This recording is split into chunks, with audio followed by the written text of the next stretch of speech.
क्यों निखिल चाचा, किसकी चिट्ठी है? एक लड़की ने मुझे चिट्ठी लिखी है। लड़की ने? क्या लिखा है? बताने वाली बात नहीं है। पर लिखा क्या है? लिखा है वो मुझसे प्यार करती है। क्यों डिंग मार रहे हो निखिल चाचा? तुम्हें और कोई लड़की प्यार करेगी? क्यों नहीं करेगी भाई? देखने में इतना बुरा हूं क्या मैं? अच्छा अच्छा ठीक है, लेकिन ये चिट्ठी है किसकी? अरे कहा ना, एक लड़की की है। अरे मगर ये लड़की है कौन? कोई नाम वाम भी तो होगा। नाम नहीं मालूम, चिट्ठी में नाम लिखा ही नहीं उसने। फेंको मत, जरूर किसी कर्जदार की होगी और अब वो अपने रुपए वापस मांग रहा होगा। कर्जदार? ये देख, पढ़ अपनी आंखों से। लिखा है कि मैं एक लड़की हूं और मैं तुमसे प्यार करती हूं। मुझे चिट्ठी पढ़कर भी यकीन नहीं हो रहा कि कोई लड़की तुम्हें प्रेम निवेदन करेगी। मुझे तो लगता है कि लड़की तुम्हें उल्लू बना रही है। चल चल तू जा, तू ये सब नहीं समझेगी। ये बड़ा गूढ़ और गंभीर मामला है। प्यार का जन्म स्वर्ग में होता है, सुना है कभी तूने? हमें नहीं सुनना, चल। सनत भैया, गजब हो गया। क्या हुआ फिर? पेचिश? पेचिश नहीं भैया, एक लड़की मुझसे प्यार करती है। ये तो पेचिश से भी ज्यादा गंभीर है। बेवकूफ, बंगाल में ऐसी कोई लड़की नहीं तुझसे प्यार करेगी। क्या बात है बेनी माधव? उठो उठो। हाँ, आज फिर पेट में दर्द हो रहा है? उठो उठो उठो। यार क्या बताओ डॉक्टर सेन, आज सुबह करीब 5 बजे इतनी जोर से पेट में दर्द उठा, मैं चीख उठा। मेघराज को बुलाया, आपने दी हुई पहली दवा ली, कुछ आराम नहीं हुआ। अभी भी कभी कभी तेज मरोड़ आ रहे हैं। क्या बात है, क्या हो सकता है? 1 महीने पहले भी ऐसे हुआ था, क्या है? खाना क्या कर रहे हो? खाना पहले लड़की खाना बना के देती थी। पिछली बार जब दर्द हुआ तब उसका खाना बंद किया। अब बहू खाना बना के देती है। नहीं, दोनों के चूल्हे अलग अलग है। तो ये मुझे क्या क्या हो सकता है डॉक्टर? बात क्या है? क्या हो सकता है? यानी एलर्जी हो सकती है। हाँ। या बदहजमी हो सकती है। हाँ। या एक गिलास पानी ले आना। या क्या डॉक्टर, ये क्या? या जहर का असर हो सकता है। तो मेरे नर्सिंग होम में एडमिट हो जाओ, इलाज और खाना दोनों बराबर मिलेगा। नहीं नहीं, अस्पताल नर्सिंग होम में जाऊंगा तो वापस नहीं आऊंगा। नहीं नहीं, यहाँ ही ठीक है, बस बस। अस्पताल में। तुम्हारा गलत ख्याल है। खैर, ये दवाइयाँ मंगवा लो। हाँ। सुबह दोपहर शाम एक एक गोली ले लेना। हाँ। ठीक हो जाओगे। और हाँ, आज और कल सिर्फ दही खाना। सिर्फ दही? और कुछ नहीं। जरूरत पड़ने पर मुझे इत्तला कर देना। मैं चलता हूँ।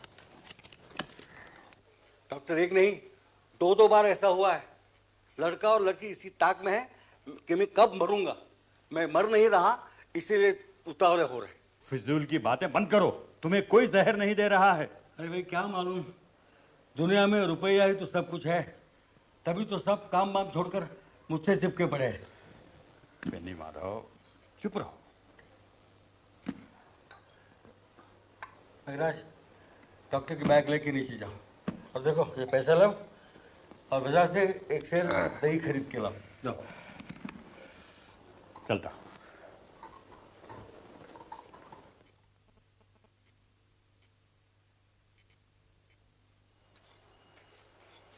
पिताजी।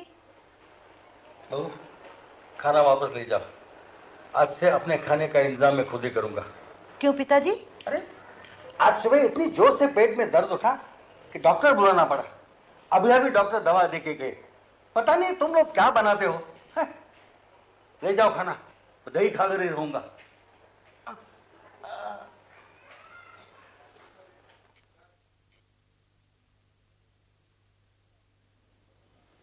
पिताजी, मुझे मालूम है भाभी के हाथ का खाना आपको हजम नहीं होगा। आज से मैं आपके लिए खाना बना के लाऊंगी। नहीं, जाओ यहां से। मेघराज,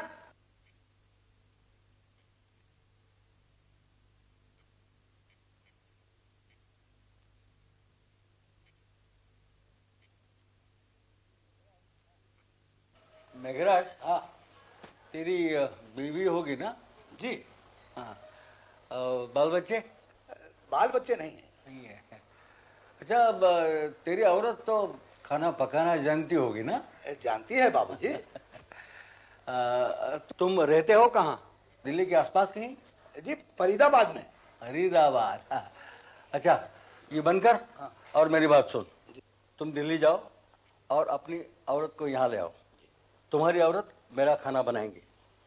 आज से तुम्हारी तनख्वाह डबल हो गई। हाँ, कल सुबह ही प्लेन से दिल्ली जाओ और औरत को लेके यहाँ फौरन लौट आओ। सारा खर्चा मैं करूँगा, ठीक है? ठीक है बाबू। आजा आजा, ले आया बाबूजी। ये तो रहो बेटा। क्या नाम है तुम्हारा? फूलवती।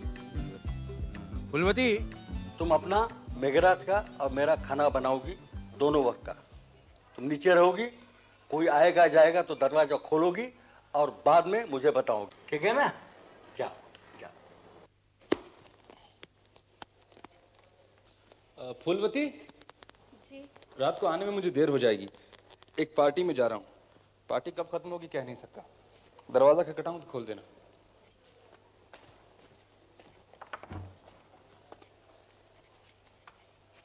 ए, दरवाजा क्यों बंद कर रही है? मुझे नहीं पहचानती? तू मेघराज की औरत है ना? जी। मुझे पहचान के रख। मेरा नाम मकरंद है। मैं कभी भी इस घर में आ जा सकता हूँ। मेरे लिए इस घर के दरवाजे हमेशा खुले रखने चाहिए, समझी?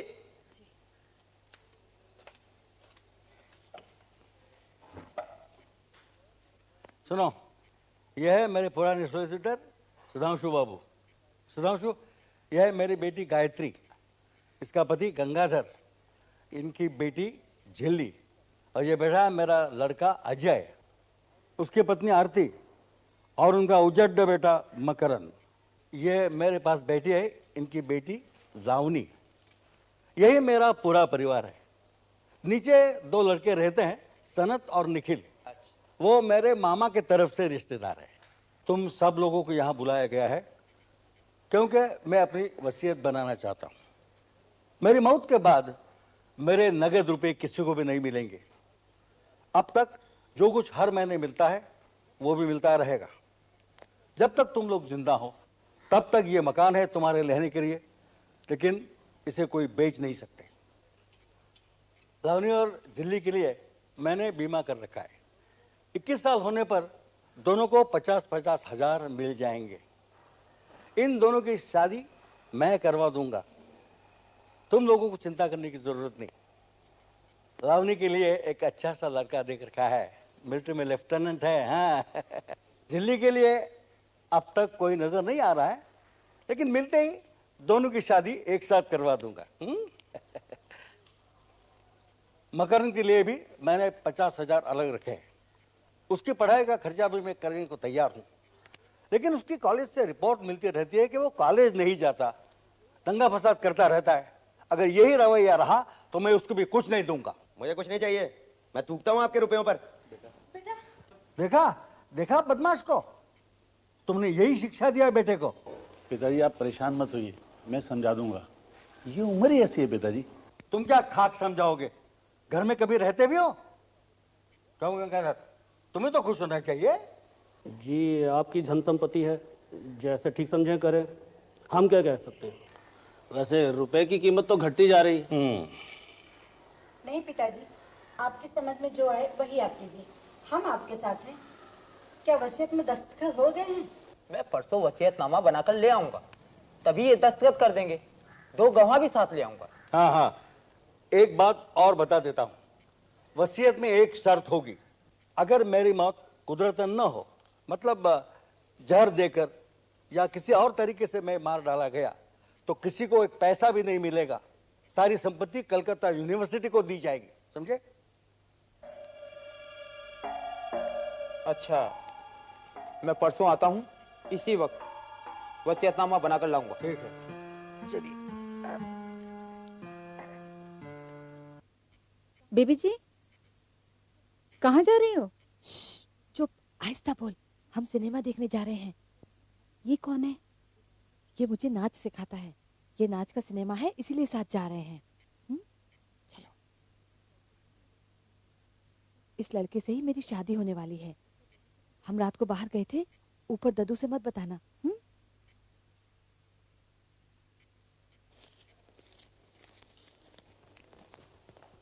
फूलवती, मैं वर्धमान जा रहा हूँ। कल सुबह वहाँ एक नाच गाने की महफिल है। कल शाम तक ही आना होगा, इसलिए आज रात को तुम्हें मेरे लिए दरवाज़ा खोलने की आवश्यकता नहीं पड़ेगी।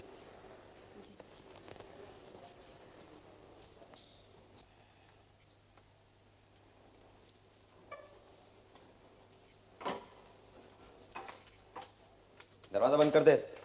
रात को अगर कोई आए और मेरे बारे में पूछे तो कहना कि मैं नहीं हूं।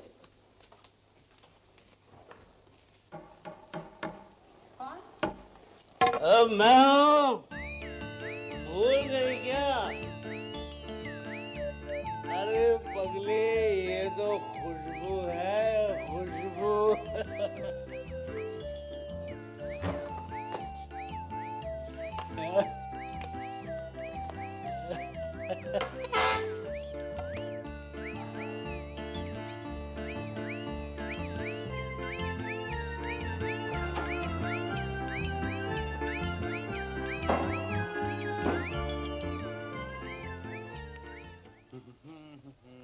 भाई अब तुम्हारा काम शुरू, हमारा खत्म।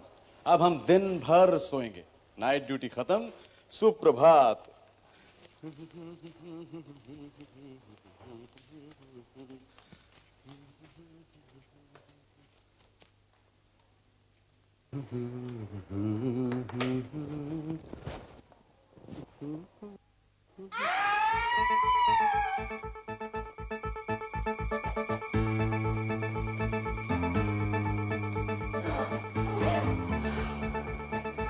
मामा, मामा को तो कुछ नहीं हुआ।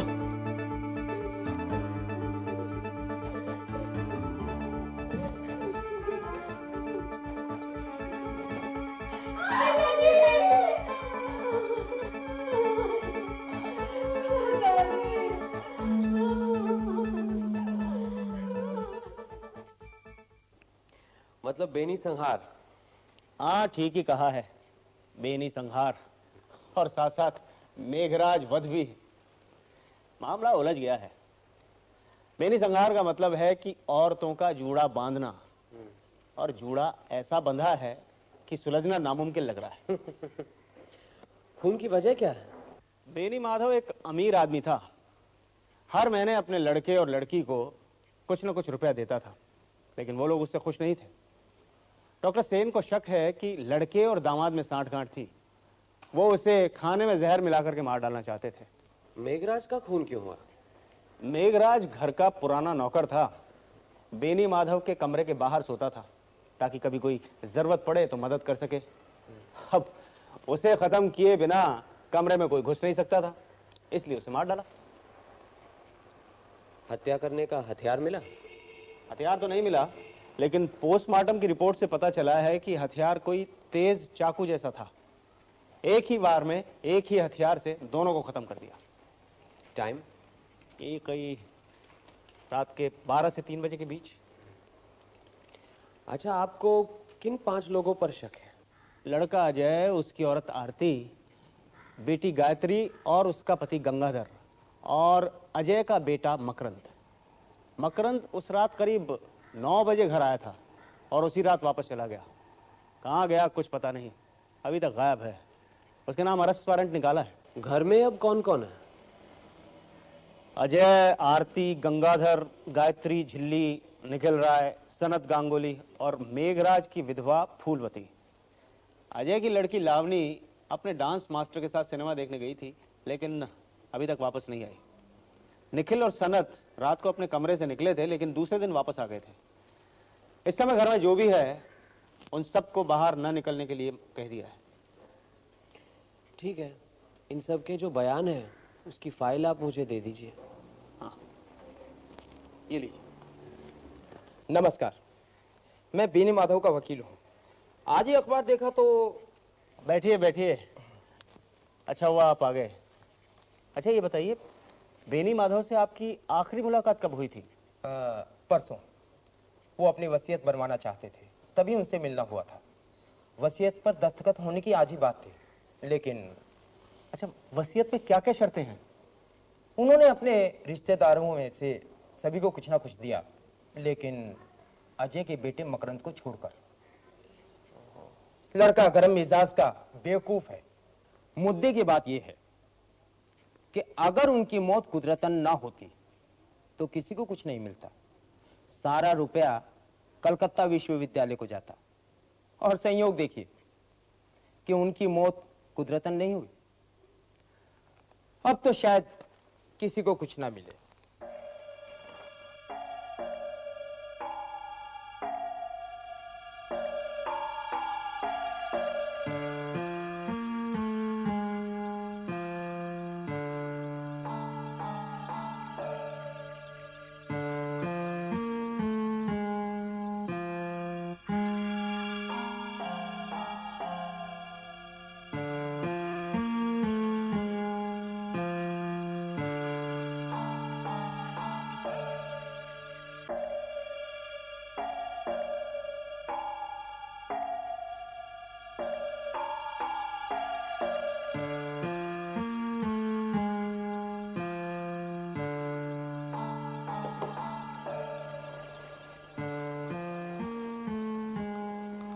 ये उस्तरा खोल कर देखा था आपने?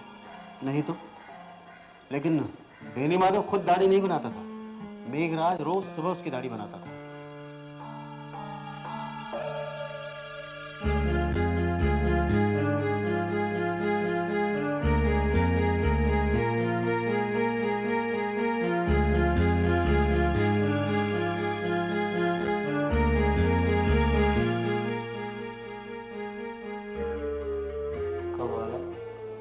क्या हुआ?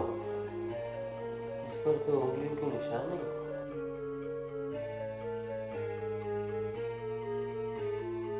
इसे मैं अपने साथ ले जा रहा हूँ। आइए आइए व्योमकेश बाबू, आइए। कहिए, दाढ़ी कैसी बनी? कुछ जमी नहीं, उस्तरे में धारी नहीं थी। अच्छा अच्छा, बयान पढ़े? पढ़ तो लिए, बस फूलवती से 2-1 सवाल और करने हैं। अच्छा सर, रेस के मैदान में खूब तेजी से ये बाजी लगा रहा था। इसके जेब में से ये सब 5 और 10 के नोट निकले सर। तुम्हारा नाम मकरंद चक्रवर्ती है? ये रुपए कहां से है? जिस रात तुम्हारे दद्दा का खून हुआ उस रात करीब 9 बजे तुम घर पर आए थे और आधी रात को चुपचाप वापस चले गए थे। क्या ये सच है? बिल्कुल झूठ। फूलवती ने झूठ बोला है। अच्छा, फूलवती ने हमें बताया, ये तुम्हें कैसे पता चला?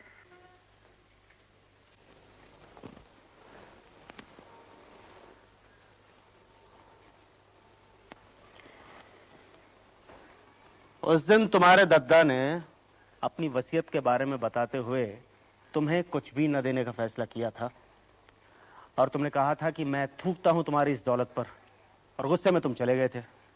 उसी रात तुम्हारे दद्दा का खून हो गया था। तो मैं क्या करूं?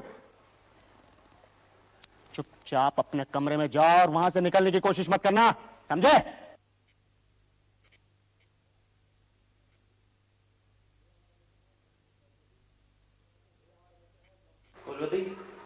ये हमारे मित्र हैं व्योमकेश बाबू, तुमसे 2-4 सवाल पूछना चाहते हैं।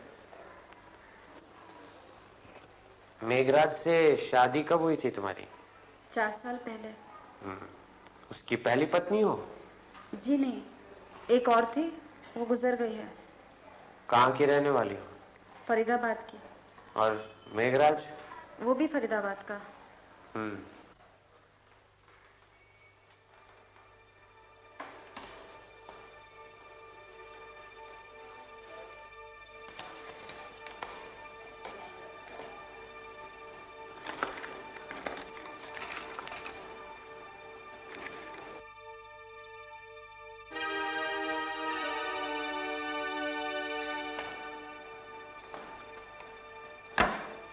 ये बक्सा आपका है? जी हाँ। चलिए दूसरों से भी मिल लेते हैं। आइए।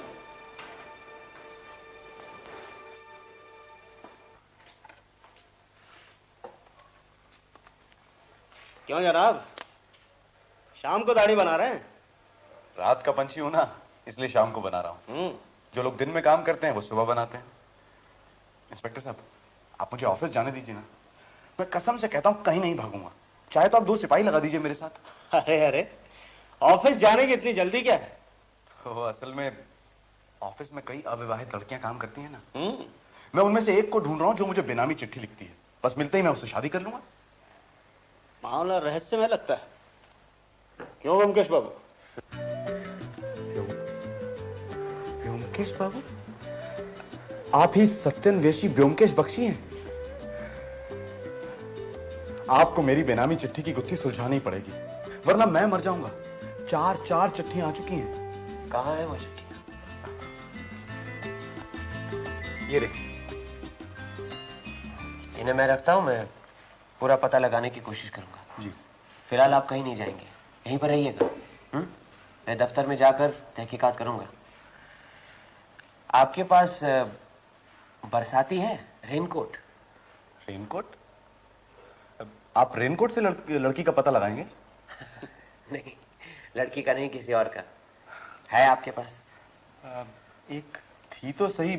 छाता है, छाता चलेगा? नहीं, रेनकोट। और ये आप उस्तरे का इस्तेमाल करते हैं? तो फिर किसका करूं? जब आपकी दाढ़ी आनी शुरू हुई थी तो इस उस्तरे का रिवाज चला गया था। जाइए, रेनकोट लाइए। ब्योमकेश बाबू, ये रेनकोट क्यों इकट्ठा कर रहे हैं? जो आदमी छुरा या उस्तरे से गला काटने जा रहा है, उसे जरूर मालूम है कि गला काटने से खून फव्वारे जैसा उछलेगा, उसके बदन पर भी लगेगा। इसलिए जरूर वो रेनकोट या ऐसी कोई चीज का इस्तेमाल करेगा जिस पर अगर खून के दाग या धब्बे लग भी गए तो आसानी से धोए जा सके। चलिए सनद से रेनकोट भी हासिल कर ले।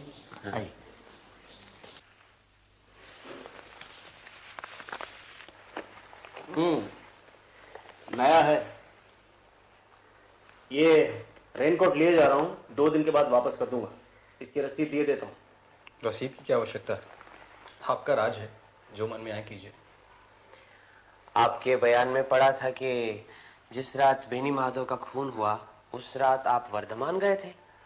कौन सी गाड़ी पकड़ी थी? आप कौन?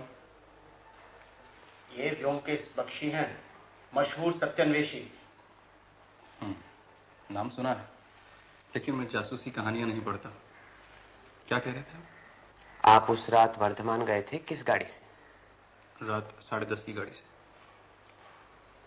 तो आपने अगले दिन 6 बजे की गाड़ी क्यों नहीं पकड़ी? सुबह की गाड़ी अगर पकड़ता तो वक्त से पहुंच नहीं पाता। मजलिस सुबह की थी। वहां क्या आपकी कोई रहने की जगह है? जी नहीं, रात मैंने रेलवे प्लेटफॉर्म पर एक बेंच पर काटी। तो चाय के स्टॉल में चाय तो पी होगी? मैं चाय नहीं पीता। अच्छा, आप कहते हैं आप उस रात 10:30 बजे गए थे, इस बात का कोई गवाह है? गवाह की क्या आवश्यकता है?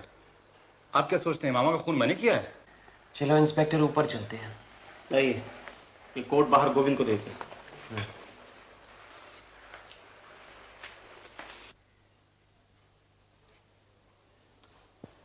अजय बाबू, आपका लड़का मकरंद घर पर है तो सही, बुलाऊं उसको? नहीं नहीं, जरूरत नहीं। कॉलेज में पढ़ता है तो बारिश में रेनकोट का इस्तेमाल तो करता होगा।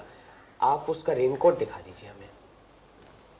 हाँ, 1.5-2 साल पहले इसको खरीद के दिया तो था, होना तो चाहिए। अरे मकरंद बेटा,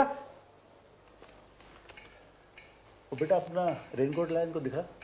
वो तो कब का फट गया, अब नहीं है। आपका अपना तो होगा? हाँ, मेरा तो होना चाहिए। अरे बेटा देख, अपनी माँ से पूछ, मेरा रेनकोट लेके आ, यहीं कहीं पड़ा होगा। सुनो, अपनी माँ और बहन का भी साथ लेते आना। अरे भाई, अब क्या चाहिए? ये हमारे साथी हैं ब्योमकेश बख्शी। साथी हैं तो मैं क्या करूं? आपको मालूम होना चाहिए कि हम आपको बेनी माधव बाबू की हत्या के जुर्म में गिरफ्तार भी कर सकते हैं। जी हाँ। मैंने कुछ नहीं किया, मुझे कुछ नहीं मालूम। मैं उन्हें इस दुनिया से हटा देने में आपका भी स्वार्थ है और अजय बाबू का भी, लेकिन वो लड़के हैं आप दामाद, इसलिए ज्यादा शक आप पर है। आपके सर पर फांसी का फंदा लटक रहा है, इसलिए ज्यादा गर्मी मत दिखाइए। क्या जानना चाहते हैं आप? मुझसे पूछिए। आप बेनी माधव बाबू की बेटी है ना, गायत्री। आप तो जानती हैं कि वसीयत पर दस्तखत करने से पहले ही आपके पिताजी का खून हो गया, लेकिन इससे पहले कोई वसीयत थी या नहीं, इसके बारे में आपको क्या मालूम? मेरे ससुर बिना वसीयत बनाए ही गुजर गए थे, इंटरस्टेट। तुम चुप रहो जी। मेरे पिताजी की कोई वसीयत नहीं है और ये जो संपत्ति वो छोड़ कर गए हैं, नए कानून के मुताबिक उसका आधा हिस्सा मेरा होता है। लेकिन हो सकता है कि वो सारी संपत्ति आपके भाई अजय के नाम छोड़ गए हैं और आपके लिए सिर्फ कुछ माहवारी का इंतजाम किया हो। मेरे पिताजी ऐसा कभी नहीं कर सकते। वो भैया से ज्यादा मुझे प्यार करते थे। नहीं, लेकिन उनके भांजे भी तो है ना, निखिल और सनत। उनसे भी तो प्यार करते थे। इतनी दूर से उन्होंने उन दोनों को यहाँ लाकर रखा है, तो क्या उनके लिए कुछ नहीं छोड़ गए? ये दोनों पिताजी के सगे भांजे नहीं हैं, दूर के रिश्ते के हैं। सनत का बाप तो दुष्चरित था, अपनी पत्नी की हत्या करके फांसी पे चढ़ गया। और निखिल का बाप, वो तो सर्कस में जोकर था। उससे भला क्यों देंगे रुपए पिताजी? अच्छा, ये सब रहने दीजिए। मुझे बताइए कि आपके पास यहाँ कितनी बरसातियाँ हैं? बरसाती? रेनकोट 2 है, एक इनका और एक झिल्ली का। ठीक है, दोनों निकलवा दीजिए, हम साथ ले जाएंगे। गोविंद, ये सब पुलिस स्टेशन ले जाओ, इन सब की जांच होगी। अच्छा सर। जाओ। ये वो निखिल के प्रेम पत्र हैं, इनकी भी जांच करवा लीजिए।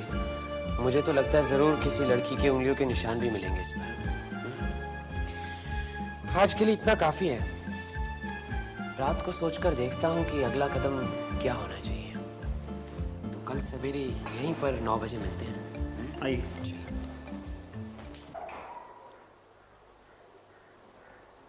आइए आइए व्योमकेश बाबू, आइए। मैं आप ही का इंतजार कर रहा था। क्या हुआ? सुबह सुबह यहाँ पहुंचा तो मुझे फूलवती ने बताया कि उसके कमरे से उसके साज श्रृंगार का बक्सा चोरी हो गया। साज श्रृंगार का बक्सा कैसे चोरी हुआ? पता नहीं, मैं इन लोगों से यही पूछ रहा था। भाई, तुम लोगों को कुछ मालूम है क्या? मुझे क्या मालूम? मैं कभी फूलवती के कमरे के अंदर तक गया नहीं। अंदर कौन सी चीज कहाँ रखी है मुझे क्या मालूम? दुआई है इंस्पेक्टर साहब, बाल संवार कर बिंदिया लगाकर आने वाली अभी आई कहाँ है, तो मैं साज श्रृंगार के बक्से का क्या करूँ? मुझे कल रात को एक प्लान सूझा है। कुछ दिनों के लिए मैं बाहर जा रहा हूँ। बाहर? कहाँ? फरीदाबाद, मेघराज के घर। ओहो, समझा समझा। मैं तो कहता हूँ आप आज ही चले जाइए, टिकट का इंतजाम मैं कर देता हूँ। हाँ?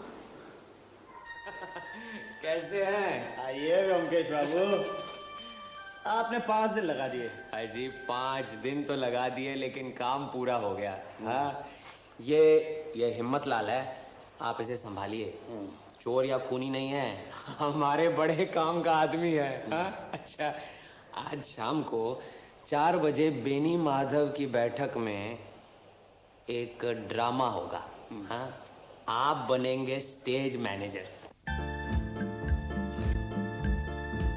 आप सब लोगों को जानकर खुशी होगी कि बेनी माधव जी के हत्यारे का पता चल गया है। हत्यारे के खिलाफ हमने सबूत भी हासिल कर लिए हैं और हत्यारा इसी कमरे में मौजूद है।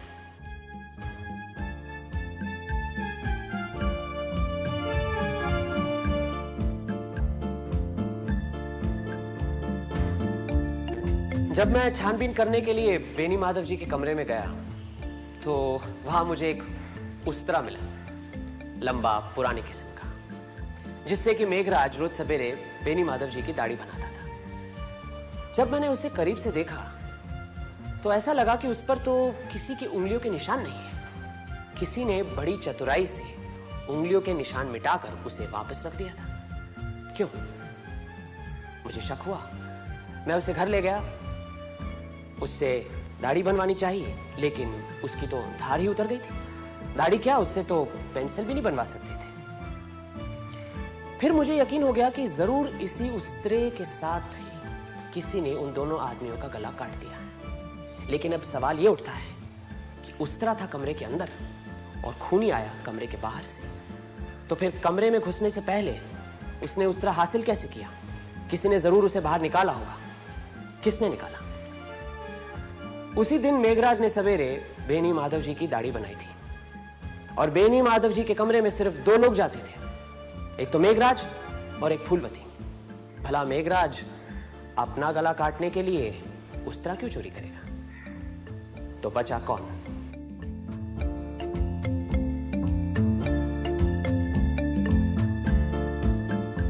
एक बात समझ में नहीं आई, हत्यारा उस तरह से ही क्यों खून करने लगा? कोई और औजार नहीं मिला उसे? हत्यारा बहुत ही चतुर है। उसे मालूम है कि हत्या करने का औजार इतनी आसानी से छुपाया नहीं जा सकता। इसीलिए उसने बेनी माधव जी के उस्त्रे का ही इस्तेमाल किया।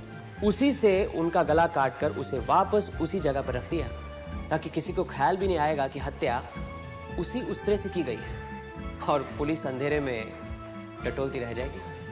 क्यों, आई बात समझ में? मैंने शुरू में ही एक छोटी सी गलती की थी। सोचा था कि खून का मकसद बेनी माधव जी है, और इस तरह की गलती करना अस्वाभाविक नहीं है। मेघराज बेनी माधव का द्वारपाल था। जो भी कोई बेनी माधव का खून करना चाहता था, वो बिना मेघराज का खून किए कमरे में घुस नहीं सकता था। इसीलिए उसने मेघराज को मारा। अब हत्यारा जानता था कि किसी का गला काटने से काफी खून निकलता है और उससे उसके कपड़े भी खून से सन सकते हैं। कपड़ों पर जब खून के दाग लगते हैं तो वो आसानी से धोए नहीं जा सकते। यूरोप और अमेरिका में रहस्यमय उपन्यासों में आपने पढ़ा होगा कि जो भी कोई खून करता है वो अक्सर रेनकोट जैसी कोई चीज पहन लेता है, क्योंकि रेनकोट के तेल जैसे सतह पर अगर खून के दाग लगे ना तो आसानी से धोए जा सकते हैं। इसीलिए आप सबकी बरसातियां हमने इकट्ठी की थी और वो लेबोरेटरी में जांच पड़ताल के लिए भिजवाई गई थी। उसकी रिपोर्ट भी हमारे पास है। फूलवती के बयान से पता लगा कि फूलवती फरीदाबाद की रहने वाली है और फरीदाबाद का पता भी उसके कमरे से मिला था। जानकारी के लिए मैं फरीदाबाद गया था, आज ही लौटा हूं। वहां पर जो मैंने छानबीन की, काफी कुछ पता लगा लिया। हमें यह पता लगा है कि फूलवती मेघराज की पत्नी नहीं है। मेघराज की पत्नी गुजर चुकी है। जब बेनी माधव जी ने मेघराज को बुलाकर कहा कि जाओ, जाकर अपनी पत्नी यहां ले आओ, तो मेघराज फूलवती को अपनी पत्नी बनाकर यहां ले आया। फूलवती का भी पति है। फूलवती और मेघराज में पहले से ही संबंध रहे हैं। फूलवती मेघराज के साथ यहां भाग आई। नहीं नहीं, ये सब झूठ है। मतलाल,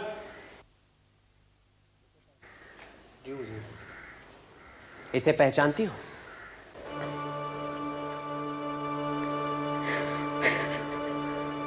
हिम्मतलाल, फूलवती तुम्हारी कौन है? ये मेरी ब्याता औरत है हुजूर। यहाँ कैसे आए? मुझे छोड़कर मेघराज के साथ भाग आई। ठीक है, जाओ तुम। इस सारी खुराफात की जड़ फूलवती है। अपने पति को छोड़कर मेघराज के साथ यहाँ चली आई और यहाँ आकर एक दूसरे मर्द को अपने मोहजाल में फंसाया। लेकिन मेघराज सख्त किस्म का आदमी था। अगर उसे फूलवती के प्रेम के बारे में पता चलता तो शायद उसे ठंडा कर देता।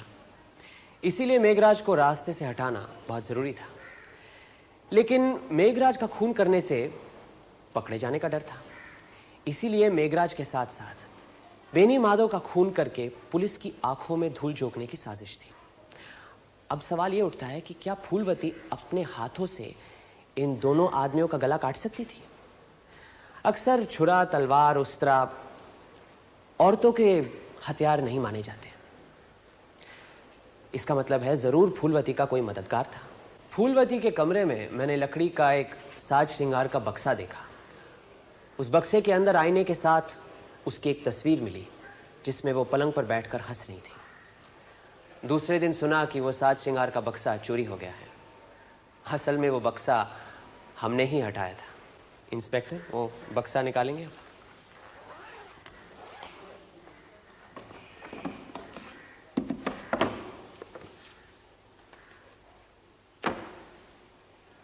ये वो तस्वीर है। फूलवती, ये तस्वीर किसने खींची थी?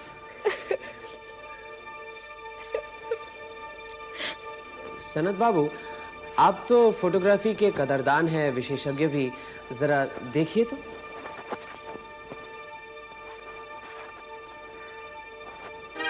फूलवती की तस्वीर। हाँ हाँ, लेकिन अगर आप गौर से देखेंगे तो फूलवती को पलंग पर बिठाकर तस्वीर खींची गई है और उसके पीछे पलंग पर लकड़ी की खूबसूरत नक्काशी नजर आ रही है। किसका पलंग है, नहीं पहचानते? आप कहना क्या चाहते हैं? आपने रात को अपने कमरे में फूलवती को अपने पलंग पर बिठाकर फ्लैश से तस्वीर खींची थी। आप ही उसके गुप्त प्रेमी हैं। जब मेघराज बेनी माधव जी के कमरे के दरवाजे पर सोता था तो फूलवती आपके कमरे में जाती थी। उससे क्या साबित होता है? मामा का खून मैंने किया है। सारा दोष फूलवती को नहीं दूंगा। आप तो उसके प्यार में इतने पागल हैं कि दिमागी संतुलन खो बैठे हैं। मेघराज का खून करके उसे पाना चाहते थे। शायद ये सोचा होगा कि खून का मामला सब निपट जाए तो उसे लेकर कहीं भाग जाएंगे। मैंने खून नहीं किया है। आपकी रगों में खूनी का खून है। आपके पिता आपकी माँ का खून करके फांसी पर लटक गए थे। मैं आपसे कह रहा हूँ मैंने खून नहीं किया है। खून फूलवती ने किया है। नहीं नहीं नहीं, ये सब झूठ है। ये बिल्कुल ठीक कह रही है। इसने अपने हाथों से खून नहीं किया, खून किया है आपने। कोई सबूत है आपके पास? जी हाँ, एक छोटा सा सबूत है। खून करने के बाद आपने रेनकोट की अच्छी तरह से धुलाई तो कर दी, लेकिन उसके जेब में 2-3 बूंदें खून की रह गई। जांच पड़ताल के बाद हमें पता चला है कि वो खून बेनी माधव जी के खून से मिलता है। हाँ हाँ, खून सनत बाबू ने किया है। मुझे कुछ नहीं मालूम, मैं बेकसूर हूँ। पकड़ो।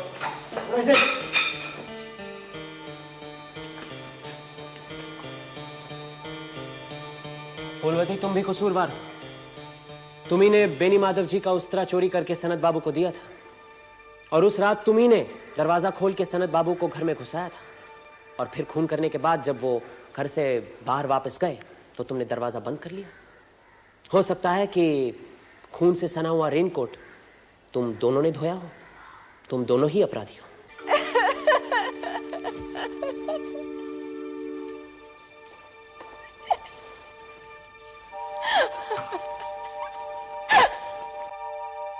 चलिए, मुझे इजाजत दीजिए। व्योमकेश बाबू, मेरा क्या होगा? चिट्ठी लिखने वाली कौन है, आपने बताया ही नहीं।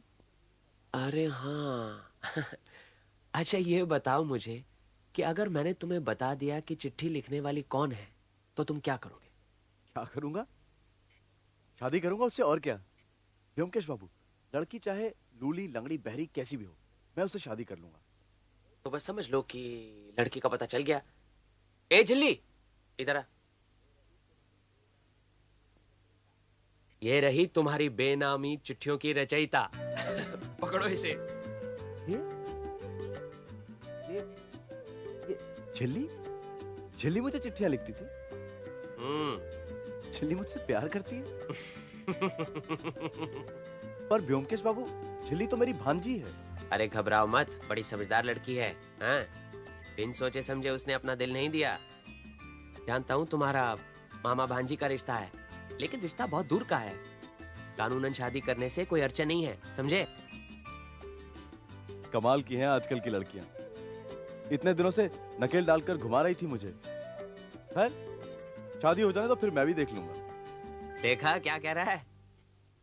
लेकिन ब्योमकेश बाबू, चिट्ठी मैंने लिखी है, ये आपको कैसे पता चला?